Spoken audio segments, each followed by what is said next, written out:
Today I'm putting in a fence.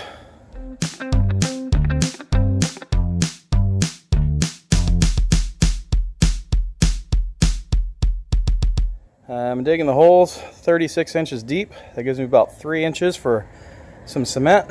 And then above the cement, then I can put in the post. That puts it 5 foot 3 inches out of the ground, which then makes it level with the post way back there. So the curb appeal from the back side will be increased by blocking the stuff that's the unsightlies, and that'll make it look really nice out here.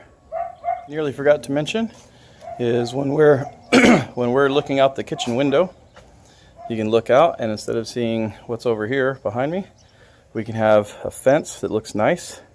We'll put the posts on this side and put the slats on this side, and then we can have like jasmine or something similar growing right here, a vine that's beautiful and smells nice, where they can open their window, enjoy the smell, and enjoy the whatever they decide to do with the gardening back here to make it look really nice. Here's kind of a short glimpse of the outline of what it's going to be, the skeleton of what it's going to be. This right here is going to drop down 1.5 inches, which then won't make that slant look so bad.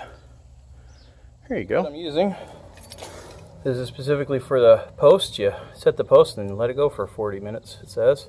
It sets hard in 20 to 40 minutes, but it takes 4 hours before you can put any weight on it. We're going to do it this morning, and then hopefully we'll do some other stuff, and then afterward we'll be able to put up the fence later on today.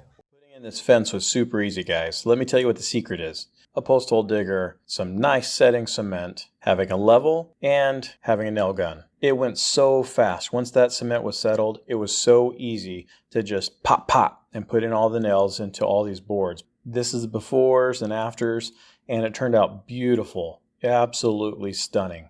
So if you guys have any questions on any kind of construction project, anything that you think you'd like to have more information on, I've probably done it. Just comment down below or send me a message on my website at www.watchbobonyoutube.com. Thanks, guys. Until next time.